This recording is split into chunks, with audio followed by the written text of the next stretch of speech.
Hello, Happy New Year. Welcome back to my podcast. I hope you have had a very relaxed, chilled, happy, festive period and that you're feeling ready for 2025.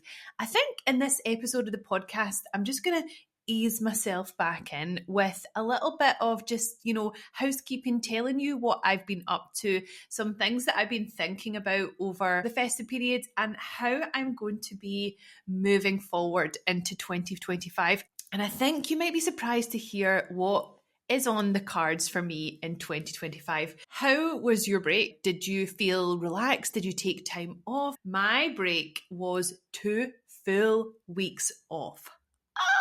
It was incredible. I did technically speak to 2 clients while I was off, but because I love them so much, it didn't feel like work. But I had 2 full weeks off of posting on social media. I was spending time with my family. I had a wonderful trip over to Belfast with my partner and my little boy to see my partner's family. And we had a full 24 hours child free. In fact, over the 2 weeks, we had 2 full 24 hours child free, thanks to Granny and Grandma. Honestly, 2 absolute angels sent from heaven above who took my child for 24 hours and allowed me and my partner to have 2 amazing date nights. So we had a wonderful weekend in Belfast. Belfast is genuinely one of my favourite places in the entire world. I feel like Belfast is better than Glasgow. Controversial thing to say. But do you know what? Belfast is better than Glasgow because Belfast has to try. That's my theory, right? Glasgow's sitting on its laurels a little bit because of obviously the history of Northern Ireland. Belfast is now trying really hard to be good. And do you know what? It's doing well. It's winning. But while I was there, I went to the best gig of my life. So Kneecap, if you haven't heard of them before, they are Irish rappers. They rap in Gaelic. Their music is fucking great. And they also have a film out, which I would recommend you watch. I think it might be on Amazon Prime. It's all about the story of how they formed, and the film is so good that it's now nominated for Oscars. So you need to watch it, and then you need to get into Kneecap, and then you need to message me and talk about how much you love Kneecap. Obsessed, because I'm also like, I'm an Irishophile. Like, you know how you get Anglophiles? I'm a Hibernophile. A Hibernophile is someone who is obsessed with all things Irish, and that is me. And it all started when I met my partner Paul, who is from Ireland. Let's face it, right? So see if you are not Irish, right? If you're Scottish or English or Welsh or anything else, right? You love an Irish accent. I'm going to bet that you think, oh, Irish accents are sexy as fuck. Well, I love nothing more than a Belfast accent. And then I met my partner and I was like, you are hot, but your Belfast accent makes you twice as hot, 3 times as hot. Yeah. So that's why we're together and why I have a child with him. And now why I love Kneecap. And then we had another 24 hours child free, and me and my partner had another great night out, and we ended up in a gay club, and it was just awesome. And yeah, we're both in our late 30s, but we still love each other so much and still have such a laugh when we go out and have like silly nights out. So it was really good for me to have 2 of those. But what I did do is I absolutely ripped the arse out of the festivities, out of the drinking and the eating and having fun and sleeping in late and being quite lazy. But it was exactly what I needed. And when I came back to work this week and checked in with all my clients, I wanted to hear all about their festive break. So many of them said that this was the longest they'd ever taken off, and this was the most relaxed they'd ever felt as a self-employed person over Christmas. And the thing is, right, I am with them 100% because I'm only in... I've just passed the first year of running this business unapologetically, Shona. And obviously last Christmas, I was in a great position, but I was still in that mentality of being too scared to take time off because obviously the years before that, I'd been the gal who, if Christmas landed on the weekend and New Year obviously landed on the weekend after, I'd be coaching clients in the week in between. I'd probably be in the gym PTing them because I was like, oh, well, I can, so I might as well. And I almost think that I didn't take time off because I thought that as a self-employed person, you just didn't get to do that. This year has taught me that you should be able to make that happen. And in fact, I even had my welcome call for Unfucking Stoppable just there for the new girls starting in January. And one of them has a goal of being able to take the summer holidays off. Obviously, she's got kids who are in school. And for those 6 weeks, she can't be coaching people in the gym. She can't be like taking calls. She wants to be in a position in her business where she can take 6 weeks off. She's still getting paid from clients and she's getting recurring revenue from various offers, but she's not having to be hands-on with clients. Why shouldn't we be able to take that amount of time off? When we are self-employed, we should be able to do that. My sister, my mum, my friends, they are all employed, right? And they get 2 weeks off as standard over Christmas, and it is just normal for them. So why shouldn't it be normal for us when we're self-employed too? We deserve that time off. You need to do the work now so that you could be that person who takes 6 weeks off while your kids are on summer holidays. You could be that person who takes 2 weeks off over Christmas, but you're still getting payments dropped into your bank account because you have set up your business to allow you to do that. And yes, obviously, it's a structural thing within your business. Like, you obviously need to make changes in your business so that your offers allow you to do that. But it's also a mindset thing. So if I think back to last Christmas, I gave you my heart. I could not take more time off because I was still living in slight scarcity mode. I was really worried that if I didn't show up on social media, people would forget me. I was really worried that if I didn't, hi, check in with my clients, they might cancel with me because they think, oh, who's she taking time off? How does she get to take time off? But this year, I was living in abundance, and so are my clients, and that is allowing us to rest. And what happens when you rest? You come back feeling so grateful. You come back feeling so excited to start again because you have relaxed, you have re-energized, you've filled up your batteries, and you are ready to go.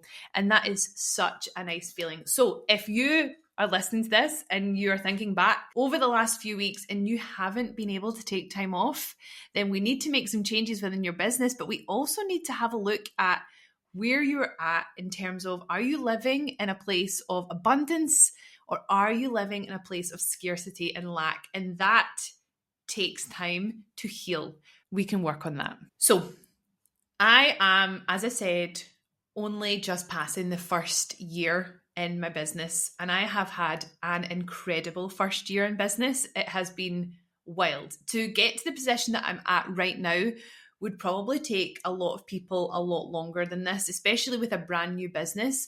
And that is because I have worked so fucking hard this last year, and I am really, really proud of myself. Now, I am thinking about my goals moving forward. And at the end of last year, I slightly fell back into hustle mode.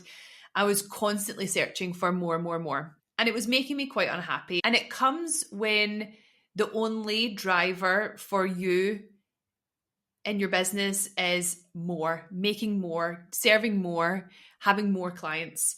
That makes you really miserable. That's what I learned at the end of last year. And I got to a position where I almost hit that threshold, and I had a couple of choices. I could keep going and try and earn more money, and I would obviously hit that threshold. Or I could take my foot off the gas, get myself in a position where I can bring on more people in hands-off offers and reduce the amount of one-to-one clients that I have. So I decided to do that instead because I know that once you hit that threshold, you have to work more in order to earn the same amount of money because you instantly start paying more tax. Now, there's nothing wrong with hitting VAT threshold, but it just means that you have to keep going. I think it's something like the VAT threshold now is 90K. And if you want to then earn more money, then you have to almost quantum leap to beyond 140K. And in terms of where I'm at in my lifestyle right now, to go from 90 to 140K, that is a lot of money, a lot of work, a lot of clients. And I'm just not willing to do that at this very point in my life. It might be something that I will do in a couple of years' time, but why do that right now? Because I ask myself, like, is earning more money, is that serving me right now? Because I love my life. I've got everything that I need. It's great. Like, I feel completely secure, financially stable. Would earning more money just be serving my ego? Probably. Would earning more money be doing or adding anything more to my life? Probably not. I'm really, really happy. So I also noticed that because my lifestyle had completely changed, like if I think back to the middle of 2023, I was working in a gym. I was seeing so many people all the time. I was a really, really sociable person. But because I've been working solely online in 2024, not gonna lie, I have felt pretty lonely at times because I can wake up in the morning, see my partner and my baby. I'll speak to my clients online, which is great and I love them. But by the end of the day, the only face-to-face contact that I've had with people have been my baby and my partner. And that's just not the sort of person I am. I am an extrovert. So I was unfulfilled, but also quite lonely. So I did a lot of introspection in December and over the time off. And I decided that I wanted to give back. I have had a year where I have had a lot of success and I want to actually expand beyond just work. And my mum in December won an award for volunteering. Her dog Mela is a therapist, and the two of them go to hospitals, they go to care homes, they go to hospices, and they've even been to schools and nurseries, and she won an award for all the work that she does with her therapy. And honestly, I'm so proud of my mum for doing that, for giving up her time and bringing joy to people, because that little dog, she is such a cute little Labrador and she just loves people. And so many people are really lifted by meeting my mum and the dog. So I was inspired by going to that award ceremony and seeing my mum do that. So I thought, in 2025, I would like to volunteer too. I would like to give back. I would like to do my part in making this world a better place, because if you're anything like me, I've had to delete the BBC News app recently because it is all feeling like the world it's struggling, it's on its knees. There are a lot of like kind of scary unknown things happening right now all over the world, and a lot of people that are doing not very nice things to say the least. And instead of just wallowing in that and worrying about it, what can I do to make my immediate world, like the people around me, my community, what can I do to give back and make that a better place? So right now I'm dipping my toes into the water of volunteering, and I have my first shift coming up. And finally, before I finish recording this podcast, I want to tell you about a personal life win that I had. And you're like, why are you telling us about a personal life win? But I think this is relevant because it's been made possible by a lot of growth and also by my business as well. But I got a really lovely message from a kind of new friend, and it said, I just want to say that you were the best part of my 2024. And see, when I opened that message, I had a lump in my throat because no one's ever said that to me before. Let me tell you a little bit about this friendship. So we owned a gym, a CrossFit gym, for 9 years, and we closed it in April 2023. Not long after that, I realized I was filling up my social cup with the gym. And I think if you are a personal trainer, you will absolutely recognize that you are seeing people all the time, or if you work in a gym, like you obviously see the same faces every day and they become your friends, but they are never actually your friends, because if you're the coach or you own the gym, there is still that sort of like transactional relationship. So even if it feels like friends, they're not really friends. The gym had been closed for a month and I realized, bloody hell, like, where's all my friends gone? I didn't have any friends. I had my friend group from uni. I had various friends groups from like lots of other places, but most of my social interaction and most of my like conversations, most of my fun chats were with people from the gym. So we closed down the gym and I realized that people were just, moving on with their life. They saw me and Paul as the owner of their gym and not really much more than that. So I had to groundbreaking. I had to make an effort now. There was some people at the gym that I was like, yeah, I coached you, but I really want to be your friend. I really like you. You're my kind of guy or gal. Can we be friends? And there was one person in particular who every time I saw him, I was like, you make me laugh so much. I love you. And I think he was a bit surprised because he thought we do have completely different lives. I was a personal trainer. He is a cancer scientist. We're very different on paper, but actually we are very similar. We have very similar sense of humor. So I made a lot of effort to spend time with him once we closed the gym. And that was quite groundbreaking for me, is to actually have to put energy and time into making a friendship grow. It obviously took effort, and I think you know this, when you become an adult, you need to put effort into friendships. Like, you have to. You can't just sit back and wait for people to message you. Like, you have to be proactive in friendships. And then all the way through 2024, we have been like continuing to build that friendship. And then he sent me that message, and I really was just so over the moon to get it, because it was such a win for me to go from someone who didn't really make that much effort with friendships, because I was like, I'm so busy. Like, I see people all the time. I own a gym. As soon as that's taken away, you're like, bloody hell, I need friends. And it's hard when you're an adult. I mean, I was 34. You're not in a situation where you see people all the time. If you're like me, you're an online coach, you have to put effort into these friendships.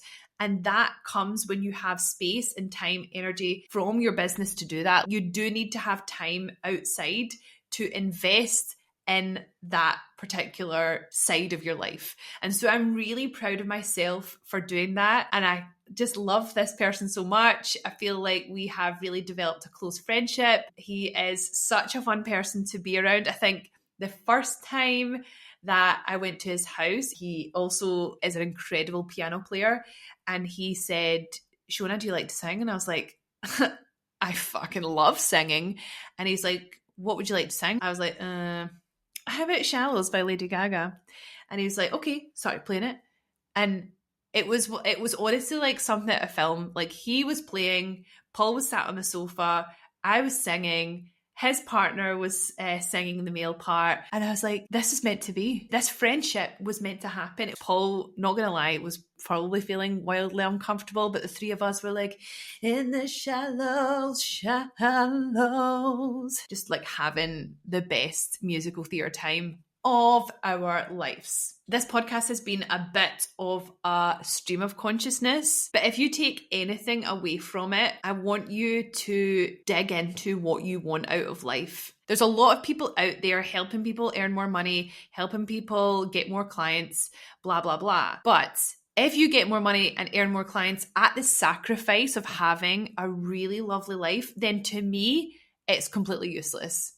So that's why I'm a life first business coach, because I obviously help you earn more money and get more clients, but I'm also able to help you have more freedom and flexibility in your life. I'm going to leave you with this, right? I want you to compare your week that you have right now with your dream week. And I just hosted the Welcome Goal Setting Masterclass for Unfucking Stoppable. So I got these girls to do this. I got them to draw out their week right now. Then I want you to write down your dream week. How are you working with people? How many days do you work? When do you have fun? When do you rest? When do you need to spend time with your partner? When do you do things that make you an interesting person? When do you invest in friendships and relationships? Because you've got to put time and energy into those too. And I want you to draw out your dream week, even if it seems completely ridiculous. Even if it's like, how am I supposed to do that? If you look at your current week and if you look at your dream week and they seem completely different, what can we do right now to bring you closer to that? Is it that we need to make changes to how you're offering things?